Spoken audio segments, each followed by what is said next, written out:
السلام علیکم، بسم اللہ الرحمن الرحیم۔ ہمیں آج اس خلاصہ قرآن میں سورہ الانعام پڑھنی ہے۔ سورہ الانعام سے قرآن مجید کی صورتوں کا دوسرا گروپ شروع ہوتا ہے۔ ہم نے پچھلی 4 نشستوں میں سورہ فاتحہ، سورہ البقرہ، پھر سورہ آل عمران، پھر سورہ النساء اور پھر سورہ المائدہ پڑھی۔ اب یہ صورتوں کا ایک نیا گروپ شروع ہو رہا ہے۔ اس گروپ کا مرکزی مضمون ہے اللہ کی آخری دینونت کے ظہور کا بیان۔ ظاہر کی مشکل عبارت ہے۔ اس کا مطلب یہ ہے کہ اللہ تعالیٰ نے جیسے اپنے رسولوں کے ذریعے سے پہلے لوگوں کے سامنے، ان کی قوموں کے سامنے اپنے پیغامات پیش کیے، اور جب ان اقوام نے، ان نیشنز نے ان میسیجز کو ریجیکٹ کر دیا، مسترد کر دیا، تو اس کے بعد اللہ کی دینونت، اللہ کا جو فیصلہ ہے عذاب کا، پکڑ کا، وہ پنشمنٹ ان پر اسی دنیا میں آ گئی۔ یہ واقعات کئی مرتبہ جب جب اللہ کے رسول آئے، ان کی قوموں نے ان کے پیغام کا بات کے باوجود انکار کر دیا، تو الٹیمیٹلی بالآخر ان کے اوپر اللہ کا عذاب آ گیا۔ یہ سلسلہ اپنے اختتام کو پہنچا، آخری مرتبہ یہ واقع ہوا نبی اکرم صلی اللہ علیہ وسلم کی زندگی میں۔ آپ بھی اللہ کے رسول تھے، آپ اللہ کے آخری رسول، آخری نبی تھے۔ چنانچہ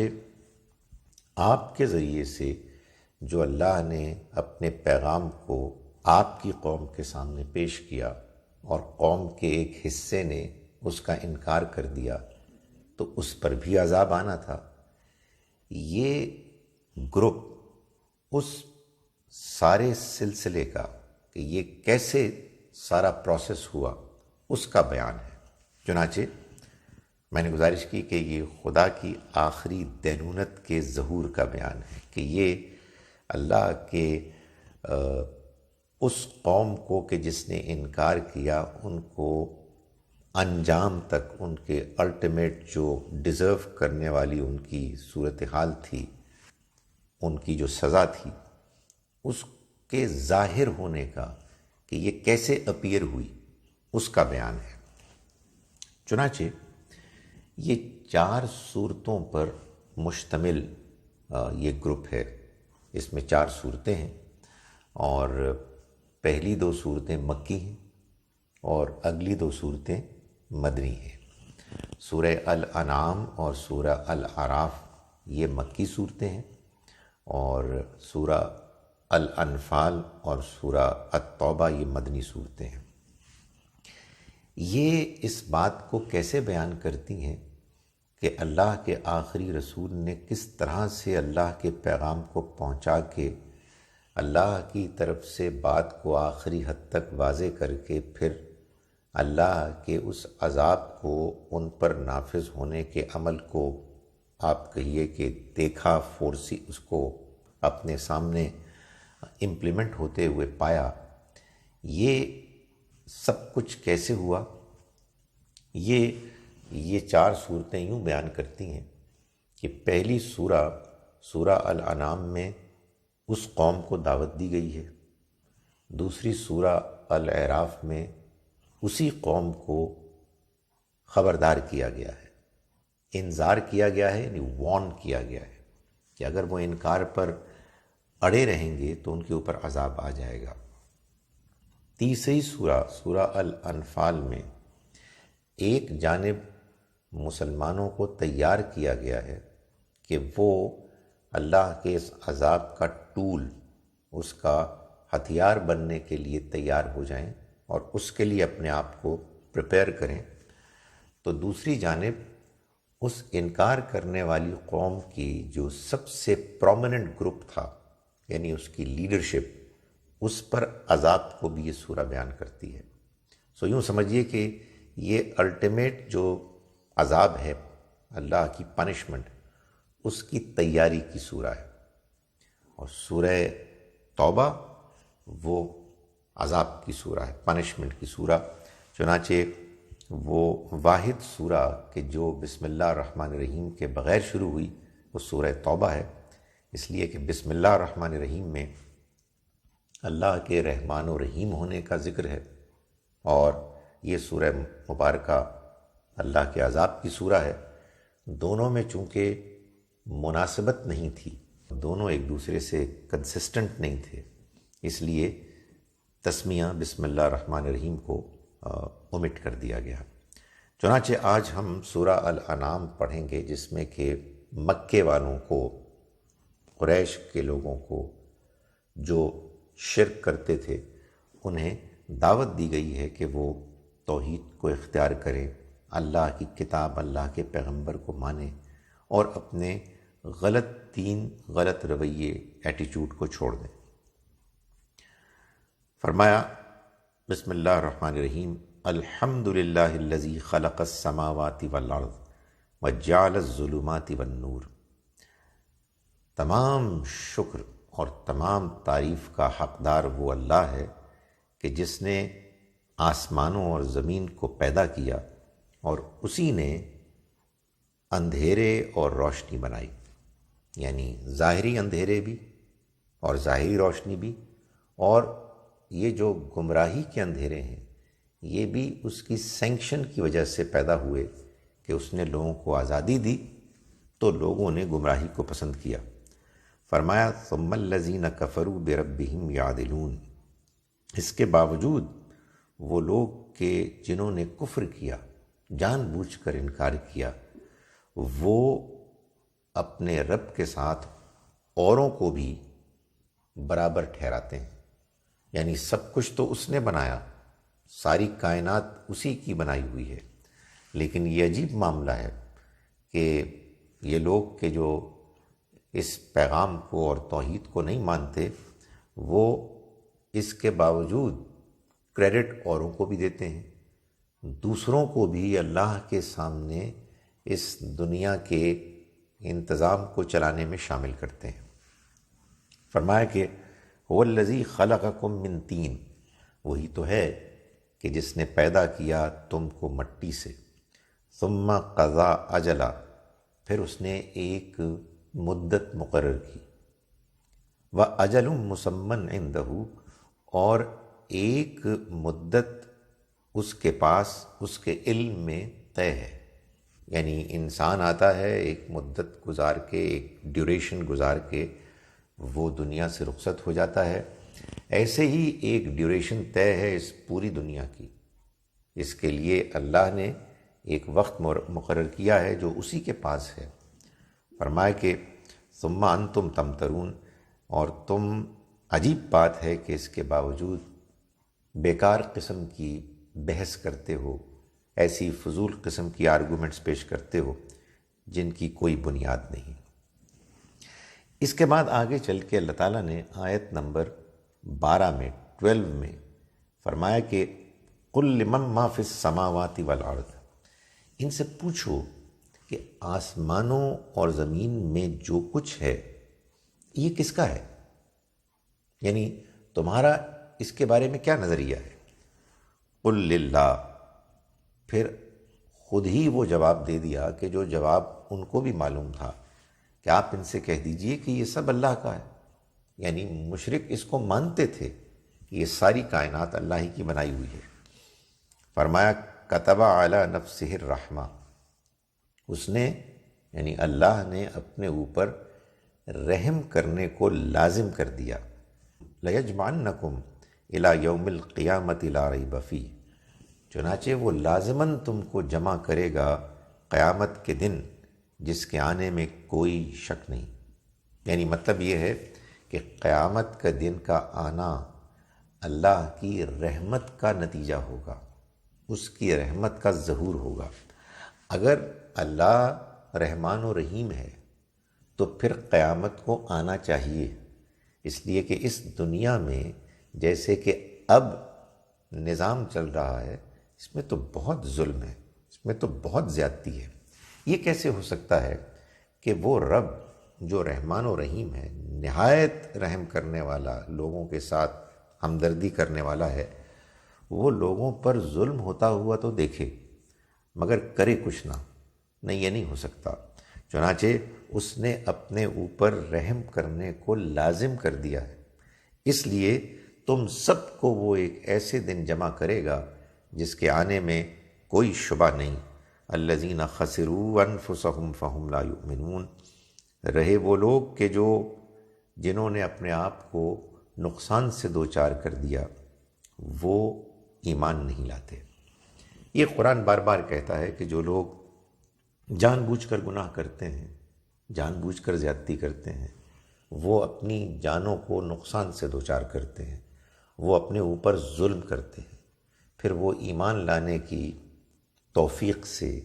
محروم ہو جاتے ہیں، وہ ایمان نہیں لا پاتے۔ یہ سورہ مبارکہ آگے چل کے اس کو واضح بھی کرے گی کہ یہ معاملہ کیا ہوتا ہے۔ آگے چل کے آیت نمبر 17 اور 18، 17 اور 18 میں اللہ تعالیٰ فرماتے ہیں، کسی دنیا کے بارے میں جو صحیح نظام ہے اس کی وضاحت، کلیریفیکیشن کرتے ہوئے، وَإِن يَمْسَسْكَ اللَّهُ بِضُرٍّ فَلَا كَاشِفَ لَهُ إِلَّا هُوَ، اور اگر تم کو اللہ کسی تکلیف میں مبتلا کر دے تو اس کا دور کرنے والا کوئی نہیں ہو سکتا سوائے اس کے۔ وَإِن يَمْسَسْكَ بِخَيْرٍ، اور اگر وہ تمہیں کسی خیر سے آشنا کر دے، تمہارے لیے کوئی خیر بھیج دے، فرمایا فَهُوَ عَلَى كُلِّ شَيْءٍ قدیر، تو وہ ہر چیز پر قادر ہے، اس لیے کہ وہی تو ہے کہ جو اس دنیا کو بنانے والا ہے اور وہی اس کو چلا رہا ہے۔ اگر وہ تمہیں تکلیف دے تو اس کے علاوہ کوئی تمہیں تکلیف سے نجات نہیں دے سکتا، اور اگر تمہارے لیے کوئی بھلائی کرے تو وہ کر سکتا ہے، کوئی اس کے ہاتھوں کو روک نہیں سکتا۔ وَهُوَ الْقَاهِرُ فَوْقَ عِبَادِهِ، اور وہ اپنے بندوں پر پوری طرح غالب ہے، حاوی ہے، کنٹرول میں ہے ان کے۔ وَهُوَ الْحَكِيمُ الْخَبِيرُ، اور وہ حکمت والا ہے، باخبر ہے، یعنی اسے پوری انفارمیشن ہے کہ لوگ کہاں کہاں ہیں، کن کن حالات میں ہیں، وہ پوری طرح سے ان کو اپنے کنٹرول میں کیے ہوئے ہے، اور وہ حکیم ہے، وہ وائز ہے، وہ اپنے فیصلے حکمت کی بنیاد پر کرتا ہے۔ یہ اور بات ہے کہ تمہیں بہت ایسا ہوتا ہے کہ اس کی حکمت، اس کے فیصلوں کے پیچھے وزڈم بظاہر فوراً نظر نہیں آتی، مگر یقین رکھو کہ وہی ہے کہ جو فیصلے کرتا ہے اور اس کے فیصلے ہمیشہ صحیح ہوتے ہیں۔ اس کے بعد آیت نمبر 20 اور 21 میں اللہ تعالیٰ نے یہ بتایا مکے کے لوگوں کو خاص طور پر کہ الذین آتیناہم الکتاب، وہ لوگ کہ جن کو ہم نے کتاب دی، یعنی جو اہل کتاب کے علماء ہیں، اچھے لوگ ہیں، یعرفونہ کما یعرفون ابناہم، وہ ان کو پہچانتے ہیں، یعنی نبی صلی اللہ علیہ وسلم کو پہچانتے ہیں، کما یعرفون ابناہم، جیسے کہ وہ اپنے بیٹوں کو پہچانتے ہیں۔ الذین خسروا انفسهم فهم لا یؤمنون، رہے وہ کہ جنہوں نے اپنی جانوں کو نقصان میں مبتلا کیا، یعنی انہوں نے اپنے برے اعمال سے اپنے آپ کو خراب کر دیا، فہم لا یؤمنون، تو وہ ایمان نہیں لا سکیں گے۔ یعنی یہ بات تو بالکل واضح ہے کہ یہ کلام ہمارا کلام ہے، یہ پیغام جو پیغمبر لے کے آئے ہیں وہ ہمارے پیغمبر ہیں۔ نہیں مانتے تو پوچھ لو ان لوگوں سے کہ جن کو اس سے پہلے ہم نے کتاب دی، ان میں جو اچھے اہل کتاب ہیں، جو جاننے والے ہیں، وہ ان کو ایسے پہچانتے ہیں کلیئرلی جیسے اپنے بیٹوں کو پہچانتے ہیں۔ وَمَنْ أَظْلَمُ مِمَّنِ افْتَرَىٰ عَلَى اللَّهِ كَذِبًا، اور اس سے زیادہ ظالم کون ہو سکتا ہے جس نے اللہ پر جھوٹ باندھا، او کذبا بآیاتی، یا اس کی آیات کو جھٹلایا۔ انہ لا یفلح الظالمون، ظالم کبھی فلاح نہیں پا سکیں گے۔ یعنی دو میں سے کوئی ایک ہی بات ہو سکتی ہے، یا تو یہ کہ یہ پیغام جو تمہارے سامنے پیش کیا جا رہا ہے یہ پیغام اللہ کا پیغام نہیں ہے، تو پھر تو یہ اللہ پر جھوٹ باندھا جا رہا ہے، یا پھر یہ اللہ کا پیغام تو ہے اور تم اس کا انکار کر رہے ہو۔ تو اس سے زیادہ ظالم کون ہوگا کہ جس کے سامنے اللہ کا پیغام آ گیا اور وہ اس کے باوجود اس کا انکار کر بیٹھے۔ یعنی اس کا تو کوئی امکان نہیں ہے کہ یہ پیغام اللہ کا پیغام نہیں ہے، یہ تو بات سمجھانے کے لیے بات کی گئی ہے، لیکن تم سوچو کہ اگر یہ اللہ کا پیغام ہے جیسا کہ وہ ہے، تو پھر جو اس کو جھٹلائے اور اس کو جھوٹ قرار دے اس سے زیادہ بڑھ کر ظالم کون ہو سکتا ہے۔ اس کے بعد آیات نمبر 33 اور 34، 33 اور 34 میں اللہ تعالیٰ فرماتے ہیں قد نعلم انه لیحزنک الذی یقولون۔ نبی اکرم صلی اللہ علیہ وسلم کو خطاب کر کے، اور آپ جب دعوت دیتے، لوگوں کو سمجھانے کی کوشش کرتے اور لوگوں کے رسپانسز اچھے نہ ہوتے تو آپ غمگین ہوتے۔ یہ جو قرآن مجید نے کہا ہے نا کہ جو لوگ اللہ کے ولی ہیں ان کے لیے نہ کوئی خوف ہے اور نہ کوئی غم ہے، یہ اصل میں جنت کی بات ہو رہی ہے۔ سب سے بڑے ولی تو بہت غمگین ہوتے تھے، اس لیے یہ باتیں دنیا کی باتیں نہیں ہیں۔ جنت کے بارے میں اللہ تعالیٰ نے فرمایا ہے کہ وہاں نہ کوئی خوف ہوگا مستقبل کا، نہ کوئی غم ہوگا ماضی کا۔ یہاں فرمایا کہ اے پیغمبر ہم جانتے ہیں کہ جو کچھ یہ کہتے ہیں اس سے آپ کو غم ہوتا ہے۔ فرمایا کہ فَإِنَّهُمْ لَا يُكَذِّبُونَكَ، مگر آپ کو تو یہ نہیں جھٹلا رہے، مطلب یہ کہ آپ صبر کریں، آپ کو تو نہیں یہ جھٹلا رہے۔ وَلَكِنَّ الظَّالِمِينَ بِآيَاتِ اللَّهِ يَجْحَدُونَ، بلکہ یہ ظالم تو اللہ کی آیات کا انکار کر رہے ہیں۔ کہنے کا مقصد یہ ہے کہ آپ سوچئے کہ یہ خدا کا پیغام جھٹلا رہے ہیں، آپ اللہ کے پیغمبر ہیں، یہ ظالم اللہ کے پیغام کو جھٹلا رہے ہیں اور اللہ تعالیٰ ان کو فوراً نہیں پکڑ رہا۔ آپ صبر کیجئے۔ وَلَقَدْ كُذِّبَتْ رُسُلٌ مِّن قَبْلِكَ، اور اے پیغمبر آپ سے پہلے بھی بہت سے رسولوں کو جھٹلایا گیا۔ فَصَّبَرُوا عَلَى مَا كُذِّبُوا، تو انہوں نے صبر کیا اس پر کہ جو ان کو جھٹلایا گیا۔ وَأُوذُوا، اور ان کو اذیت دی گئی۔ حَتَّى أَتَاهُمْ نَصْرُنَا، یہاں تک کہ ہماری مدد ان تک پہنچ گئی۔ وَلَا مُبَدِّلَ لِكَلِمَاتِ اللَّهِ، اور اللہ کے کلمات، اللہ کے فیصلے کوئی نہیں بدل سکتا۔ یعنی یہ اللہ کا فیصلہ ہے کہ جب اللہ کے رسولوں کے ذریعے سے کسی قوم پر اللہ کا پیغام پہنچ جاتا ہے اور وہ قوم اس کو جھٹلا دیتی ہے تو پھر اس پر اللہ کی پکڑ آتی ہے، لیکن وہ پکڑ آتی اللہ کے مقرر کردہ وقت کے مطابق ہے، اس کو کوئی آگے پیچھے نہیں کر سکتا۔ فرمایا کہ اس اللہ کے کلمات کا کوئی بدلنے والا نہیں ہو سکتا۔ وَلَقَدْ جَاءَكَ مِن نَّبَإِ الْمُرْسَلِينَ، اور آپ کے پاس تو رسولوں کی سرگزشتیں، داستانیں، سٹوریز آ چکی ہیں۔ یعنی ہم آپ کو پچھلے رسولوں کی داستانوں کے ذریعے سے بتا چکے ہیں کہ پہلے بھی لوگوں کے ساتھ اسی طرح کے معاملات، حالات ہوئے، اور جب بات بہت آگے بڑھ گئی تو پھر اللہ نے اپنا عذاب بھیجا اور رسولوں اور ان کے ساتھیوں کو اپنی مدد بھیجی۔ اس کے بعد آیات نمبر 42 سے 45 میں، from 42 to 45، اللہ تعالیٰ اپنا ایک قانون بتا رہے ہیں کہ اللہ نے جن قوموں کے اوپر اپنا عذاب، پنشمنٹ بھیجی، وہ عذاب ایسے ہی اچانک نہیں آ گیا کہ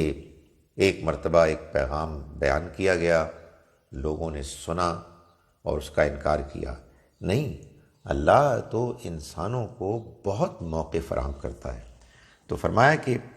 وَلَقَدْ أَرْسَلْنَا إِلَىٰ أُمَمٍ مِّن قَبْلِكَ، اور ہم نے آپ سے پہلے بھی بہت سے امتوں، قوموں کے پاس رسول بھیجے۔ فَأَخَذْنَاهُمْ بِالْبَأْسَاءِ وَالضَّرَّاءِ لَعَلَّهُمْ يَتَضَرَّعُونَ، تو ہم نے ان کو مالی اور جسمانی تکلیفوں میں مبتلا کیا تاکہ وہ جھکیں، اللہ کے آگے جھکیں۔ یعنی انسان جب کوئی پیغام سنتا ہے جو اس کی اپنی خواہشات کے خلاف ہوتا ہے، اگر انسان میں کچھ بگاڑ آ گیا ہے، وہ کچھ سیدھے راستے سے ہٹ گیا ہے، تو وہ بات کو سیریسلی نہیں لیتا، اس لیے کہ وہ سمجھتا ہے کہ حالات تو اس کے اچھے ہیں، تو آخر وہ کیوں بادر کرے۔ اس وجہ سے اللہ تعالیٰ لوگوں کو بات سمجھانے کے لیے ان کو پھر مشکلات، تکالیف، مالی تکالیف، جسمانی مشکلات میں مبتلا کرتا ہے، اور یہ توقع کرتا ہے، وہ چاہتا ہے کہ وہ لوگ جھکیں، اللہ کے آگے گڑ گڑائیں۔ فَلَوْلَا إِذْ جَاءَهُمْ بَأْسُنَا تَضَرَّعُوا، تو کیوں ہوا کہ جب ہماری پکڑ آئی تو وہ اللہ کی طرف نہ جھکے؟ یعنی ہم نے تو ان کو موقع فراہم کیا کہ وہ بات کو سمجھیں اور کچھ نرم پڑ جائیں۔ وَلَٰكِنْ قَسَتْ قُلُوبُهُمْ، مگر ہوا یہ کہ ان کے دل سخت ہو گئے۔ یعنی مطلب یہ ہے کہ اگر وہ برے حالات میں بھی اپنے آپ کو ٹھیک نہیں کرتے تو پھر اس کے بعد دل کی سختی آ جاتی ہے۔ فرمایا وَزَيَّنَ لَهُمُ الشَّيْطَانُ مَا كَانُوا يَعْمَلُونَ، اور شیطان نے ان کے لیے ان کے اعمال کو مزین کر دیا، اٹریکٹیو بنا دیا۔ یعنی وہ غلط کام جو کر رہے تھے وہ ان کی نگاہوں میں بہت اچھے بنا کر پیش کیے، اور انہوں نے اس کو ایسے ہی سمجھنا شروع کر دیا۔ ظاہر ہے کہ شیطان کا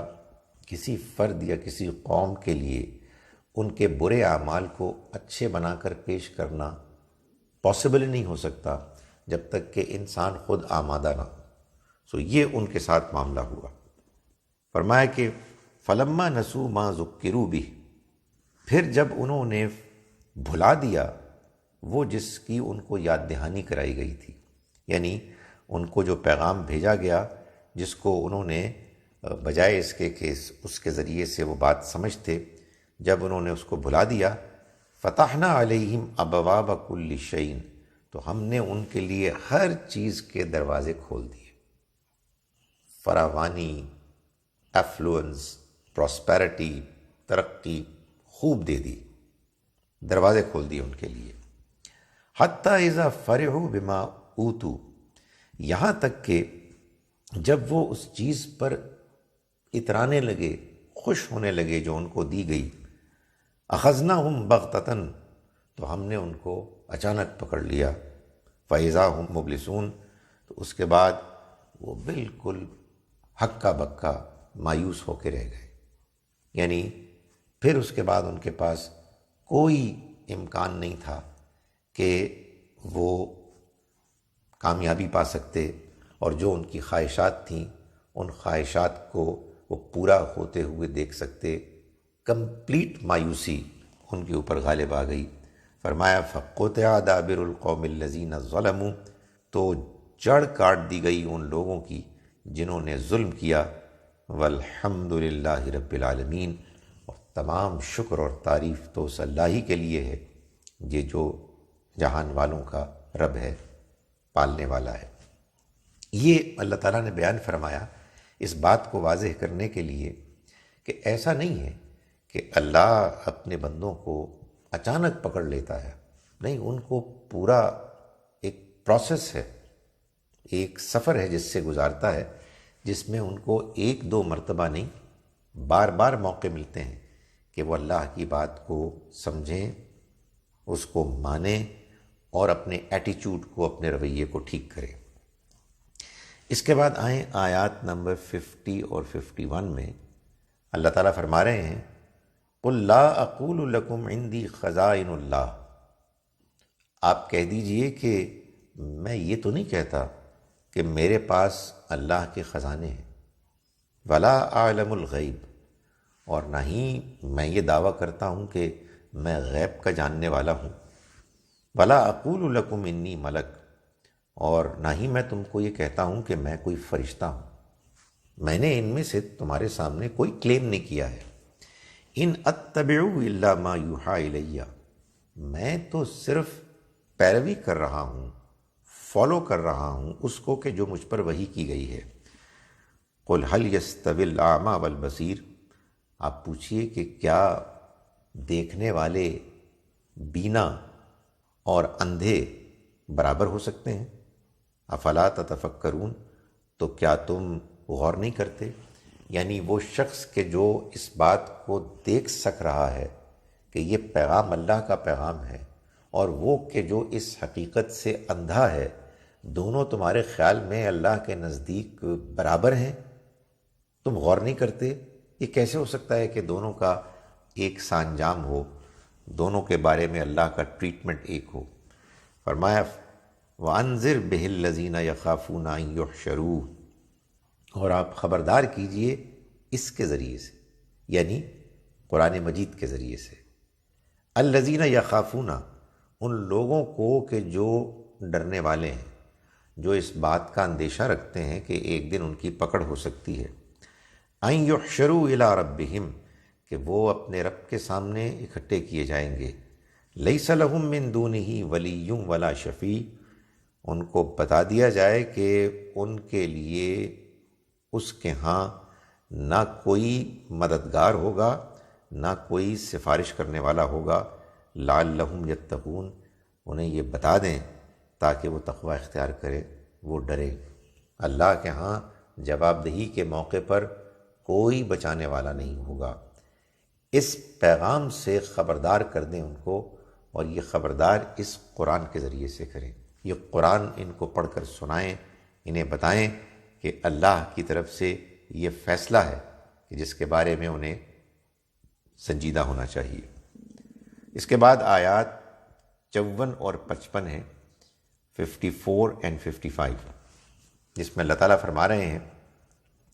وَإِذَا جَاءَكَ الَّذِينَ يُؤْمِنُونَ بِآيَاتِنَا،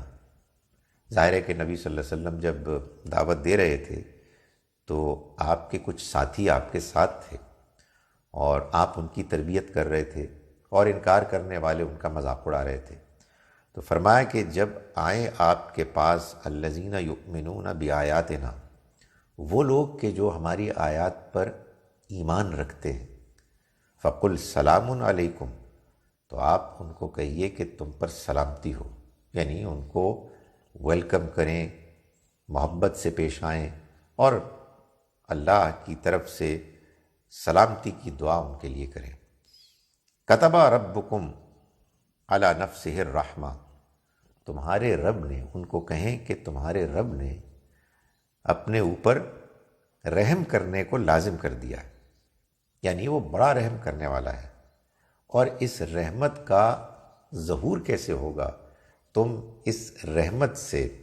اس کی مہربانی سے کیسے فائدہ اٹھا سکتے ہو؟ انہ من عمل منکم سوءا بجہالۃ، وہ ایسے کہ تم میں سے جس کسی نے کوئی برائی کی ہو جذبات میں آ کر، جہالۃ یعنی جذبات میں آ کر، ثم تاب من بعدہ واصلح، پھر اس نے اس کے بعد توبہ کی اور اصلاح کی، فانہ غفور الرحیم، تو وہ مغفرت کرنے والا، معاف کرنے والا، رحم کرنے والا ہے۔ وَكَذَلِكَ نُفَصِّلُ الْآيَاتِ، اور اسی طرح سے ہم آیات کی تفصیل کرتے ہیں، وَلِتَسْتَبِينَ سَبِيلُ الْمُجْرِمِينَ، تاکہ اہل ایمان کا راستہ بھی واضح ہو جائے اور مجرموں کا رویہ بھی بالکل بے نقاب واضح ہو جائے۔ اس کے بعد ہم چلتے ہیں آیت نمبر 59 59 میں۔ اللہ تعالیٰ یہ بتا رہے ہیں کہ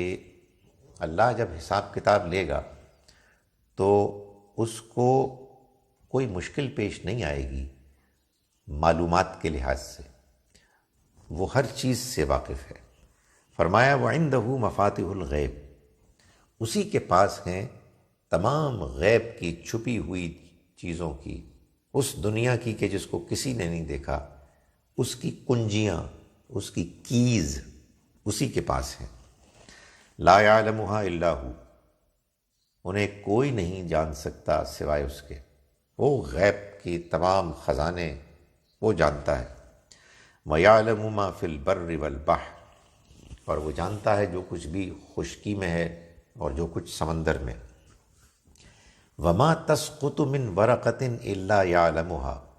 اور کوئی پتا کسی درخت سے نہیں گرتا مگر وہ اس کو بھی جانتا ہے۔ وَلَا حَبَّةٍ فِي ظُلُمَاتِ الْأَرْضِ وَلَا رَطْبٍ وَلَا يَابِسٍ، اور کوئی دانہ زمین کے اندھیروں میں نہیں بویا جاتا، اور نہ کوئی خشک چیز ہے اور نہ کوئی تر چیز ہے، الا فی کتاب مبین، مگر وہ سب ایک روشن کتاب میں موجود ہے۔ یعنی وہ اللہ تعالیٰ کے علم میں پوری طرح سے محفوظ ہے۔ اللہ کا علم اگر وہ ایک کتاب کی صورت میں اس کو فرض کر لو تو سب کچھ اس ام الکتاب میں درج ہے۔ آگے چل کے فرمایا آیت نمبر 68 میں 68 میں وَإِذَا رَأَيْتَ الَّذِينَ يَخُوضُونَ فِي آيَاتِنَا، اور جب تم دیکھو ان لوگوں کو کہ جو ہماری آیات میں کرٹیسزم کر رہے ہیں بغیر وجہ کے، یعنی ہوتا ہے نا، ایک تو آپ سوال کرتے ہیں سمجھنے کے لیے، اور ایک نظر آ رہا ہے کہ لوگ اصل میں مذاق اڑانے کے لیے مین میخ نکالتے ہیں۔ تو فرمایا جب تم لوگوں کو اس طرح کی حرکت کرتے ہوئے دیکھو کہ وہ سمجھنے کے لیے نہیں بلکہ محض مذاق اڑانے کے لیے، انکار کرنے کے لیے وہ مین میخ نکال رہے ہیں، تو فرمایا کہ فَأَعْرِضْ عَنْهُمْ، تو ان سے اعراض کرو، انہیں اگنور کرو، حَتَّى يَخُوضُوا فِي حَدِيثٍ غَيْرِهِ، یہاں تک کہ وہ کسی دوسری بات میں مصروف ہو جائیں، یعنی اس وقت تم انہیں چھوڑ دو اور ان سے اعراض کرو۔ وَإِمَّا يُنْسِيَنَّكَ الشَّيْطَانُ، اور اگر تمہیں شیطان یہ بات بھلا دے، فَلَا تَقْعُدْ بَعْدَ الذِّكْرَى مَعَ الْقَوْمِ الظَّالِمِينَ، تو تم مت بیٹھو یاد آ جانے کے بعد ان لوگوں کے ساتھ کہ جو ظالم ہیں، ظلم کرنے والے ہیں۔ یعنی مطلب یہ ہے کہ تم نے ان سے بالکل قطع تعلق بھی نہیں کرنا، تم نے اپنے تعلقات ان سے کاٹنے بھی نہیں، لیکن یہ بھی نہیں ہو سکتا کہ وہ تمہارے دین کا مذاق اڑائے اور تم ان کے درمیان بیٹھ جاؤ۔ بھائی سوال جواب کرنے ہیں سر آنکھوں پر، ان کے سوالوں کے ہم جواب دیں گے، لیکن یہ نہیں ہو سکتا کہ وہ ہمارے دین کا مذاق اڑائیں اور ہم ان کے درمیان بیٹھ جائیں۔ تو جب وہ مذاق اڑائیں گے تو آپ الگ ہو جائیے، لیکن جب وہ کوئی اور بات کرنے لگیں تو آپ دوبارہ ان کے ساتھ شامل ہو سکتے ہیں۔ یہ بات قرآن مجید میں یہاں بھی فرمائی جو مکی سورہ ہے، اور مدنی صورتوں میں بھی فرمائی۔ یہ نہیں ہے کہ اگر وہ اعتراض کریں یا مذاق اڑائیں تو ہم ان کی جان کے درپے ہو جائیں، نہیں، ہم اس وقت ان کے درمیان نہیں ہوں گے، لیکن بعد میں ہم دوبارہ ان کے ساتھ آ کے بات چیت کرنے کے لیے آمادہ ہو جائیں گے، اس لیے کہ ہمیں تو ان کو اللہ کا پیغام پہنچانا ہے۔ اس کے بعد 74 to 79 آیات میں اللہ تعالیٰ نے مکے والوں کو یہ بتایا ہے کہ یہ جو تم بڑے فخر سے کہتے ہو کہ تم ابراہیم کی اولاد ہو، تو تمہیں معلوم ہونا چاہیے کہ تمہارے بزرگ جد امجد ابراہیم علیہ السلام نے تو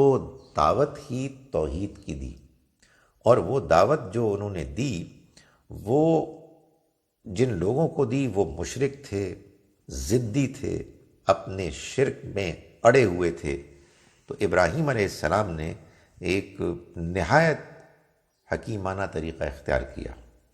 فرمایا کہ وَإِذْ قَالَ إِبْرَاهِيمُ لِأَبِيهِ آزر، یاد کرو تم اس موقع کو کہ جب ابراہیم نے اپنے باپ آزر کو کہا اتتخذوا اصناما آلہہ، کیا آپ بتوں کو پوج رہے ہیں، معبود بنا رہے ہیں؟ انی اراکا و قومکا فی ضلال مبین، میں تو آپ کو اور آپ کی قوم کو ایک کھلی گمراہی میں دیکھتا ہوں۔ وَكَذَلِكَ نُرِي إِبْرَاهِيمَ مَلَكُوتَ السَّمَاوَاتِ وَالْأَرْضِ، اور اسی طرح ہم ابراہیم کو آسمانوں اور زمین میں اللہ کی حکومت کا مشاہدہ کراتے تھے۔ یہ معلوم ہوتا ہے کہ پیغمبروں کو اللہ تعالیٰ خصوصی تجربات کراتے جس سے ان کو اللہ کی سلطنت، اللہ کی قدرت کا مشاہدہ ہوتا۔ نبی اکرم صلی اللہ علیہ وسلم کی زندگی میں بھی جو معراج کا واقعہ ہے وہ اسی طرح کے مشاہدات میں سے ایک مشاہدہ ہے جو اللہ اپنے پیغمبروں کو کراتا رہا ہے تاکہ ان کے اندر جو پہلے ہی سے ایمان موجود ہے اس میں مزید اعتماد پیدا ہو۔ تو فرمایا کہ وَكَذَلِكَ نُرِي إِبْرَاهِيمَ مَلَكُوتَ السَّمَاوَاتِ وَالْأَرْضِ، اور اسی طرح سے ہم ابراہیم کو آسمانوں اور زمین میں اللہ کی بادشاہی کا مشاہدہ کراتے تھے، وَلِيَكُونَ مِنَ الْمُوقِنِينَ، تاکہ وہ اپنی قوم پر بات واضح بھی کر دیں اور تاکہ وہ مکمل یقین کرنے والے بن جائیں۔ تو یہ اللہ نے ان کے ساتھ مہربانی کی۔ یہ مہربانی جب ہو گئی تو انہوں نے جب اپنی قوم کو دعوت دی تو اس میں ایک خاص طریقہ یہ اختیار کیا کہ فرمایا کہ فلما جن علیہ اللیل رأى کوکبا، تو ایسا ہوا کہ جب ان پر رات آ گئی، رات نے ان کو ڈھانک لیا تو انہوں نے ایک ستارے کو دیکھا۔ قال ھذا ربی، تو وہ بولے کہ یہ میرا رب ہے۔ فلما افلا، پھر جب وہ ڈوب گیا، قال لا احب الآفلین، تو انہوں نے کہا کہ میں ڈوب جانے والوں کو پسند نہیں کرتا۔ معلوم یہ ہوتا ہے کہ وہ ایک انتہائی ضدی قوم تھی، ان سے براہ راست گفتگو کرنے کا کوئی امکان نہیں تھا، تو انہوں نے یہ طریقہ اختیار کیا، اور یہ قرآن نے آگے بتایا کہ یہ ظاہر ہے کہ ان کے اپنے اندر کوئی تھاٹ کا ایولیوشن نہیں تھا۔ ایسا نہیں تھا کہ انہوں نے اپنے خیالات میں آہستہ آہستہ ترقی کی، پہلے وہ نعوذ باللہ خود بھی شرک کو بلیو کرتے تھے۔ کوئی پیغمبر کبھی بھی کسی زمانے میں بھی اپنی زندگی کے شرک کرنے والے نہیں تھے، وہ تو پیورسٹ آف دا پیور انسان تھے۔ انسان کو قرآن مجید نے اللہ نے بتایا ہے، اگلی سورہ میں ہم دیکھیں گے بھی، کہ توحید، یونٹی آف گاڈ انسان کی فطرت کا حصہ ہے۔ یہاں اللہ تعالیٰ یہ بتا رہے ہیں کہ کس طرح سے ابراہیم علیہ السلام نے ایک اکھڑ، بدتمیز، ضدی قوم کو بات پہنچانے کا ایک نادر طریقہ اختیار کیا کہ کچھ لوگ آس پاس موجود تھے، ایک روشن ستارہ چمک رہا تھا، انہوں نے فرمایا کہ یہ میرا رب ہے، لیکن جب وہ ڈوب گیا تھوڑی دیر کے بعد تو انہوں نے کہا کہ میں ڈوبنے والوں کو تو پسند نہیں کرتا۔ فلما رأى القمر بازغا، پھر جب انہوں نے چاند کو دیکھا چمکتا ہوا، قال ھذا ربی، تو وہ بولے یہ میرا رب ہے، یعنی یہ ہے بڑا۔ لیکن فلما افلا، پھر جب وہ ڈوب گیا، قال لئن لم یہدنی ربی لأکونن من القوم الضالین، تو انہوں نے پھر ظاہر ہے آس پاس کے لوگوں کو سنانے کے لیے فرمایا کہ اگر میرے رب نے میری رہنمائی نہ فرمائی ہوتی تو میں گمراہوں میں سے ہو جاتا۔ اس کے بعد فرمایا فلما رأى الشمس بازغہ، پھر جب انہوں نے سورج کو چمکتا ہوا دیکھا تو فرمایا ھذا ربی ھذا اکبر، یہ میرا رب ہے، یہ سب سے بڑا ہے، اس ستارے سے بھی، چاند سے بھی۔ لیکن فلما افلت، پھر جب وہ بھی ڈوب گیا، قال یا قوم انی بریء مما تشرکون، تو یہ موقع تھا پھر کہ جب انہوں نے اعلان کیا توحید کا، فرمایا کہ اے میری قوم، میں ان چیزوں سے بالکل کوئی تعلق نہیں رکھتا جن کو تم شریک ٹھہراتے ہو۔ انی وجہت وجہی للذی فطر السماوات والارض حنیفا وما انا من المشرکین، میں نے تو اپنا رخ، اپنا ڈائریکشن کر لیا بالکل سنگل مائنڈڈ ڈیووشن کے ساتھ، یکسو ہو کر اس ذات کی طرف جس نے آسمانوں اور زمین کو پیدا کیا، وما انا من المشرکین، اور میں مشرکوں میں سے نہیں ہوں۔ اس کے بعد آئیے جناب آیات نمبر 83 اور 84، 83 اور 84 میں، جس میں اللہ تعالیٰ یہ واضح فرما رہے ہیں کہ یہ جو دعوت کا طریقہ اختیار کیا ابراہیم علیہ السلام نے، یہ اللہ ہی کا سکھایا ہوا تھا۔ فرمایا وَتِلْكَ حُجَّتُنَا آتَيْنَاهَا إِبْرَاهِيمَ عَلَىٰ قَوْمِهِ، یہ ہے ہماری وہ حجت، ہماری بات کو واضح طریقے سے پہنچانے کا طریقہ جو ہم نے ابراہیم کو اس کی قوم پر قائم کرنے کے لیے بخشی، یعنی یہ طریقہ ان کو عنایت فرمایا۔ نرفع درجات من نشاء، ہم جس کو چاہتے ہیں درجات میں بلند کرتے ہیں۔ اللہ نے ابراہیم کو اعلیٰ درجات نوازے، یہ اللہ کا فیصلہ تھا۔ ان ربک حکیم علیم، تمہارا رب حکمت والا ہے، جاننے والا ہے، وہ جانتا ہے کہ کون اس طرح کے درجات کو ڈیزرو کرتا ہے۔ اور فرمایا کہ وَوَهَبْنَا لَهُ إِسْحَاقَ وَيَعْقُوبَ، اور ہم نے اس کو اسحاق اور یعقوب عطا کیے۔ كُلًّا هَدَيْنَا، ان میں سے ہر ایک کو ہم نے ہدایت دی۔ وَنُوحًا هَدَيْنَا مِن قبل، اور نوح کو ہم نے ہدایت بخشی اس سے پہلے۔ وَمِن ذُرِّيَّتِهِ داؤد وسلیمان وایوب ویوسف وموسیٰ وہارون، اور انہی کی اولاد میں سے داؤد، سلیمان، ایوب، یوسف، موسیٰ اور ہارون بھی تھے۔ وَكَذَلِكَ نَجْزِي الْمُحْسِنِينَ، اور ہم اسی طرح سے اچھا رویہ اختیار کرنے والوں کو بدلہ دیتے ہیں، انعام دیتے ہیں۔ یعنی یہ سارا سلسلہ، جس سلسلے کا ایک حصہ یہ قرآن اور ہمارے پیغمبر صلی اللہ علیہ وسلم ہے، یہ انہی پیغمبروں کا سلسلہ ہے، یہ اسی سلسلے کی ایک اگلی کڑی ہے، اسی چین میں یہ ایک اگلا اللہ کی طرف سے فیصلہ ہے کہ جو تمہارے سامنے سنایا جا رہا ہے۔ اس کے بعد آیات نمبر 95 سے 97، 95 to 97 میں اللہ تعالیٰ فرما رہے ہیں کہ ان اللہ فالق الحب والنوى۔ سورہ انعام میں چونکہ عرب کے مشرکین کو دعوت دی گئی تھی، تو اس میں اللہ تعالیٰ دعوت دے رہے ہیں، انوائٹ کر رہے ہیں اس نیچرل فینومنا کے ذریعے سے، اس فطرت کی جو حقیقتیں ہیں ان کو بیان کرتے ہوئے کہ جو لوگ جانتے تھے، جن کو دیکھتے تھے۔ فرمایا کہ اللہ ہی دانے اور گٹھلیوں کو پھاڑنے والا ہے، یعنی یہ سب کچھ جو تم کھاتے پیتے ہو یہ اصل میں اس طرح سے تم کو ملتا ہے کہ وہ دانے کو پھاڑتا ہے، وہ گٹھلیوں کو پھاڑتا ہے، پھر اس میں سے پودے، فصلیں نکلتی ہیں۔ یخرج الحی من المیت و مخرج المیت من الحی، وہ نکالتا ہے زندہ کو مردہ سے اور وہ نکالتا ہے مردہ کو زندہ سے۔ ذالکم اللہ فانا تؤفکون، یہی ہے اللہ، تو تم کہاں اوندھے ہوئے جاتے ہو، یعنی کہاں مڑ کے کسی اور طرف جا رہے ہو۔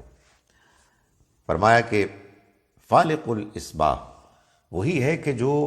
صبح کو نکالنے والا ہے، جو صبح کی روشنی کو برآمد کرنے والا ہے۔ وجعل اللیل سکنا والشمس والقمر حسبانا، اور اس نے رات کو سکون کا موقع بنایا اور سورج اور چاند اس نے ایک حساب سے رکھ دیے، ان کا ٹائم ٹیبل ہے، ایک ان کی تقدیر ہے۔ فرمایا ذالک تقدیر العزیز العلیم، یہ ہے اس زبردست اور علم والے کی خدا کی منصوبہ بندی، یہ ہے اس کی پلاننگ۔ تو اس کی دنیا میں رہتے ہوئے، اس کی نعمتوں سے فائدہ اٹھاتے ہوئے، اس کی نشانیوں کو دیکھتے ہوئے تم اس کے پیغام کو ٹھکرا رہے ہو، کتنی بد نصیبی ہے یہ تمہاری۔ اس کے بعد آیت نمبر 99 میں اللہ تعالیٰ کا ارشاد ہے وَهُوَ الَّذِي أَنزَلَ مِنَ السَّمَاءِ مَاءً، وہی ہے کہ جس نے آسمان سے پانی برسایا، فَأَخْرَجْنَا بِهِ نَبَاتَ كُلِّ شَيْءٍ، اور ہم نے نکالے ہر طرح کے پودے۔ یہ وہی بات ہے کہ جس کو بار بار بیان کیا جا رہا ہے کہ تم یہ دیکھو کہ یہ جو پودے نکلتے ہیں، یہ جو پھل نکلتے ہیں، یہ سب تمہارے ہی لیے ہوتے ہیں۔ اور اسی آیہ مبارکہ میں ان سب کو ڈسکرائب کرنے کے بعد آخر میں فرمایا انظروا الی ثمرہ اذا اثمر وینعہ، اور دیکھو تم اس کے پھلوں کو کیسے وہ پھل لاتے ہیں اور کیسے وہ پکتے ہیں، ذرا اس منظر کو تو دیکھو۔ ان فی ذالکم لآیات لقوم یؤمنون، اس میں بڑی نشانیاں ہیں ان لوگوں کے لیے کہ جو ایمان لانا چاہتے ہیں۔ اس کے بعد آئیے آیت نمبر 108 میں اللہ تعالیٰ فرماتے ہیں کہ وَلَا تَسُبُّوا الَّذِينَ يَدْعُونَ مِن دُونِ اللَّهِ، دیکھو اے مسلمانوں، تم ان مشرکین کو دعوت دے رہے ہو، یہ انکار کر رہے ہیں، یہ زیادتیاں کر رہے ہیں، مگر لا تسبوا الذین یدعون من دون اللہ، جن کو یہ اللہ کے علاوہ پکار رہے ہیں تم ان کو گالی نہ دو، ان کو برا بھلا نہ کہو۔ فَيَسُبُّ اللَّهَ عَدْوًا بِغَيْرِ عِلْمٍ، کہ کہیں وہ اللہ کو بھی بغیر جانے بوجھے اسی طرح سے حد سے آگے بڑھ کر بد زبانی اس کے لیے کرنے لگے، سو تم یہ ہرگز نہ کرو۔ کذالک زینا لکل امت عملہم، اسی طرح ہم ہر گروہ کی نگاہوں میں اس کے عمل کو اٹریکٹیو، خوشنما بنا دیتے ہیں۔ یہ جس مذہب سے تعلق رکھتے ہیں، جذباتی ہوئے ہیں اس کے بارے میں، ہم نے اسی طرح کا طریقہ اختیار کیا ہے کہ ہر گروہ کو اس کا اپنا ایک مذہب، ثقافت، ان کی ٹریڈیشن دی ہے، اور لوگ اس میں خوش ہوتے ہیں، سوائے ان کے کہ جو اپنی عقل سے کام لے کے غلطی کو جان لیتے ہیں اور پھر گمراہی سے نکلتے ہیں۔ تو فرمایا کہ یہ ایسے ہی ہم نے ان کے لیے ان کے عمل کو خوشنما بنا دیا ہے۔ ثم الی ربہم مرجعہم، پھر وہ اپنے رب ہی کی طرف لوٹیں گے، فینبئہم، پھر وہ ان کو بتا دے گا، بما کانوا یعملون، اس بارے میں کہ جو وہ عمل کیا کرتے تھے۔ اس کے بعد آئیے آیات 119 سے 121 تک۔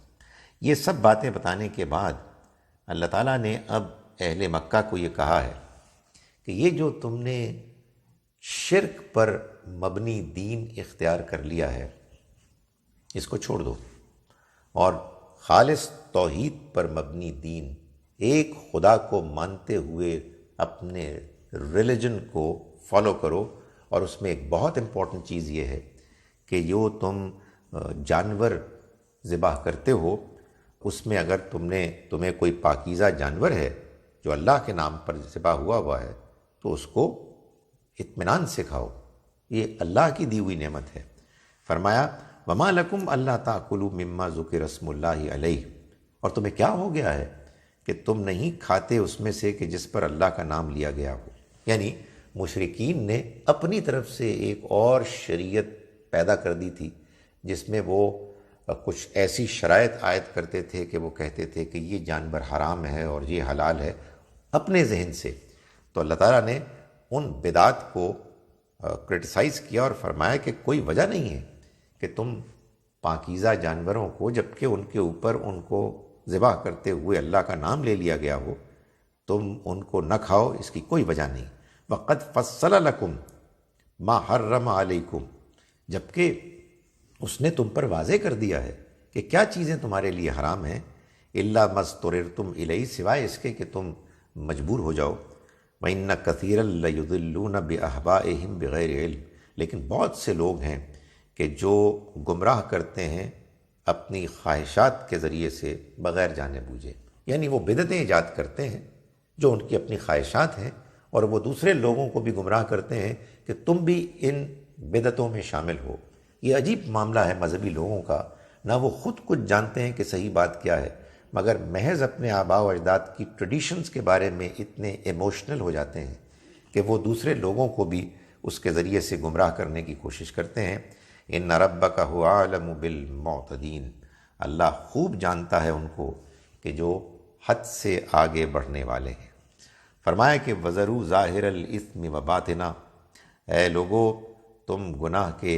ظاہر کو بھی چھوڑو اور اس کے باطن کو بھی چھوڑو، یعنی ایک تو گناہ کی ظاہری شکل ہے، لیکن اس کے اندر جو چھپی ہوئی گندگی ہے اس کو بھی چھوڑ دو۔ ان الذین یکسبون الاثم، یقیناً وہ لوگ کہ جو گناہ کما رہے ہیں، سیجزون بما کانوا یقترفون، وہ عنقریب اپنی اس کمائی کا بدلہ پائیں گے۔ اس کے بعد فرمایا کہ اگلی آیت میں وَلَا تَأْكُلُوا مِمَّا لَمْ يُذْكَرِ اسْمُ اللَّهِ عَلَيْهِ وَإِنَّهُ لَفِسْقٌ، اور مت کھاؤ اس جانور کا گوشت جس کو کہ اللہ کا نام لیے بغیر ذبح کیا گیا ہے۔ اِنَّهُ لَفِسْقٌ، یہ گناہ ہے، یہ نافرمانی ہے۔ وَإِنَّ الشَّيَاطِينَ لَيُوحُونَ إِلَىٰ أَوْلِيَائِهِمْ لِيُجَادِلُوكُمْ، اور شیاطین تو اپنے اولیاء ایجنٹس پر القاء کرتے ہیں، ان کو سجھاتے ہیں، لیجادلوکم، تاکہ وہ تم سے جھگڑیں۔ وَإِنْ أَطَعْتُمُوهُمْ إِنَّكُمْ لَمُشْرِكُونَ، اور اگر تم نے ان کا کہا مانا تو تم بھی مشرک ہو جاؤ گے۔ اس کے بعد اللہ تعالیٰ یہ بتاتے ہیں کہ یہ جو انسان اس دنیا میں گمراہ ہوتا ہے اور یہ جو انسان ہدایت پاتا ہے، یہ ہوتا کیا ہے؟ فرمایا فَمَن يُرِدِ اللَّهُ أَن يَهْدِيَهُ، تو جس کے بارے میں اللہ ارادہ کرتا ہے کہ وہ اس کو ہدایت دے، یشرح صدرہ للاسلام، تو وہ اس کے سینے کو اسلام کے لیے کھول دیتا ہے۔ وَمَن يُرِدْ أَن يُضِلَّهُ، اور جس کے لیے وہ ارادہ کرتا ہے کہ وہ اس کو گمراہ کر دے، یجعل صدرہ ضیقا حرجا کانما یصعد فی السماء، تو وہ اس کے سینے کو تنگ کر دیتا ہے، بھینچ دیتا ہے، گویا کہ وہ آسمان پر اوپر چڑھ رہا ہے۔ اوپر اب اونچائی کی طرف جاتے ہیں تو آکسیجن کی کمی کی وجہ سے انسان کا دم گھٹتا ہے، سانس اکھڑتا ہے۔ تو فرمایا کہ ایسے لوگوں کے ساتھ کہ جن کو اللہ گمراہ کرتا ہے، ان کے سامنے جب اللہ کا دین پیش کیا جاتا ہے تو ان کو ایسی ہی گھٹن محسوس ہوتی ہے۔ فرمایا کیوں؟ کذالک یجعل اللہ الرجس علی الذین لا یؤمنون، اسی طرح سے اللہ گندگی مسلط کر دیتا ہے، گندگی پھیلا دیتا ہے ان لوگوں کے آگے کہ جو ایمان نہیں لانا چاہتے۔ یہ گندگی اصل میں اخلاق کی گندگی ہے، جھوٹ کی گندگی ہے، دھوکے، فریب، زیادتی، بے حیائی کی گندگی ہے، جو لوگوں کے آگے پھیل جاتی ہے، جس کے بعد وہ ایمان لانے کی توفیق سے محروم ہو جاتے ہیں۔ آگے چل کے آیات 130 اور 131 میں اللہ تعالیٰ نے یہ فرمایا کہ اللہ بتائے گا انسانوں کو بھی اور جنوں کو بھی قیامت کے روز کہ انہوں نے اگر گمراہی کو اختیار کیا تو اس میں قصوروار وہ تھے۔ فرمایا یا معشر الجن والانس، اے جنوں اور انسانوں کے گروہو، الم یأتکم رسل منکم، کیا تمہارے پاس تمہارے اندر ہی سے رسول نہیں آئے تھے؟ یقصون علیکم آیاتی، جو تمہیں میری آیات سناتے تھے، وَيُنذِرُونَكُمْ لِقَاءَ يَوْمِكُمْ هَذَا، اور تمہارے اس دن کی ملاقات سے تم کو خبردار کرتے تھے، تمہیں یہ بتاتے تھے کہ ایک دن تمہیں مجھ سے ملنا ہے۔ قالوا شہدنا، وہ کہیں گے جواب میں کہ ہم گواہی دیتے ہیں کہ ایسا ہی ہوا۔ شہدنا علی انفسنا، ہم گواہی دیتے ہیں خود اپنے خلاف۔ وغرتہم الحیات الدنیا، مگر ہوا کیا؟ ان کو دنیا کی زندگی نے دھوکے میں ڈال دیا۔ وشہدوا علی انفسہم انہم کانوا کافرین، اور انہوں نے گواہی دی خود اپنے خلاف کہ وہ جان بوجھ کر انکار کرنے والے تھے۔ ذالک ان لم یکن ربک مہلک القری، یہ اس وجہ سے کہ تمہارا رب ایسا نہیں ہے کہ وہ بستیوں کو ہلاک کر دے بظلم، زیادتی کرتے ہوئے، وَأَهْلُهَا غافلون، جبکہ اس کے رہنے والے اس سے غافل ہوں۔ سو اللہ تعالیٰ یہ بتا رہے ہیں کہ اللہ نے اس چیز کا اہتمام کیا کہ جنوں اور انسانوں دونوں کے پاس اس کے پیغام پیش کرنے والے آئے، اور اس کے بعد جب انکار ہوا تو اس نے ان کو سزا سے دوچار کیا۔ اس سے یہ بھی معلوم ہوا کہ جیسے انسانوں کے پاس اللہ کے نبی رسول آئے، ایسے جنات کے پاس بھی اللہ نے اپنے رسول نبی بھیجے۔ آیات نمبر 136 اور 137 میں اللہ تعالیٰ فرماتے ہیں وَجَعَلُوا لِلَّهِ مِمَّا ذَرَا مِنَ الْحَرْثِ وَالْأَنْعَامِ نَصِيبًا فَقَالُوا هَذَا لِلَّهِ بِزَعْمِهِمْ وَهَذَا لِلشُّرَكَائِنَا، اور انہوں نے ٹھہرائے اللہ کے لیے اس میں سے کہ جو چوپائے اور کھیتی اس نے پیدا کیے، انہوں نے ٹھہرایا اللہ کے لیے نصیبم ایک حصہ، فقالوا ھذا للہ، تو انہوں نے کہا کہ یہ تو اللہ کے لیے ہے، بزعمہم اپنے خیال میں، اپنے گمان کے مطابق، وھذا لشرکائنا اور یہ ہمارے شریکوں کے لیے ہے، یعنی ایک اپنی شریعت شرک پر مبنی انہوں نے بنا لی، ایک حصہ ان کے چوپایوں میں ان کی کھیتیوں میں اللہ کے لیے ہوتا، ایک حصہ وہ اپنے شریکوں کے لیے اختیار کرتے، اور عجیب بات یہ ہے کہ اگر اللہ والے حصے میں کوئی گڑبڑ ہو جاتی تو پھر کچھ بھی نہ کرتے، لیکن شریکوں والے حصے میں اگر کوئی خرابی آ جاتی تو اللہ کے حصے سے اس کو کمپنسیٹ کر دیتے۔ فرمایا وَكَذَلِكَ زَيَّنَ لِكَثِيرٍ مِّنَ الْمُشْرِكِينَ قَتْلَ أَوْلَادِهِمْ شُرَكَاءَهُمْ، اور اسی طرح سے بہت سے مشرکوں کی نظر میں ان کے شریکوں نے، وہ جو جھوٹے خدا انہوں نے گڑھ لیے تھے، ان کی اولاد کے قتل کو ایک پسندیدہ عمل بنا دیا، لِيُرْدُوهُمْ تاکہ وہ ان کو تباہ کریں، وَلِيَلْبِسُوا عَلَيْهِمْ دِينَهُمْ اور تاکہ ان کے دین کو ان کے لیے بالکل کنفیوزڈ کر دیں، انہیں گھپلے میں مبتلا کر دیں۔ وَلَوْ شَاءَ اللَّهُ مَا فَعَلُوهُ، اگر اللہ چاہتا تو وہ ایسا نہ کر پاتے، فَذَرْهُمْ وَمَا يَفْتَرُونَ، تو آپ چھوڑیے ان کو، اور جو وہ جھوٹ موٹ اللہ کے اوپر باندھ رہے ہیں اس کو بھی چھوڑیے۔ آگے آخر میں فرمایا آیات نمبر 151 اور 52 میں، 151 اینڈ 152 میں، کہ قُلْ تَعَالَوْا أَتْلُ مَا حَرَّمَ رَبُّكُمْ عَلَيْكُمْ، یہ تم نے جو اپنی طرف سے ایک دین بنایا ہوا ہے اس کا کوئی تعلق اللہ کے دین سے نہیں ہے، آؤ میں سناؤں تمہیں وہ باتیں جو تمہارے رب نے حرام کی ہیں تم پر، اللہ تشرکوا بہ شیئا وبالوالدین احسانا، کہ تم اللہ کے ساتھ کسی کو شریک نہیں ٹھہراؤ گے اور والدین کے ساتھ حسن سلوک کرو گے، ولا تقتلوا اولادکم من املاق، اور اپنی اولاد کو مفلسی کے ڈر سے قتل نہیں کرو گے، نحن نرزقکم وایاہم، ہم ہی تم کو بھی رزق دیتے ہیں اور ان کو بھی رزق دیتے ہیں، ولا تقربوا الفواحش ما ظہر منہا وما بطن، اور تم فحش چیزوں کے قریب نہیں آؤ گے، ظاہر میں بھی اور باطن میں بھی، ولا تقتلوا النفس التی حرم اللہ الا بالحق، اور نہ تم کسی جان کو قتل کرو گے جس کو اللہ نے محترم ٹھہرا دیا ہے سوائے کسی حق، کسی ایسی وجہ سے کہ جو اللہ کے ہاں پہلے سے طے ہے، ذالکم وصاکم بہ لعلکم تعقلون،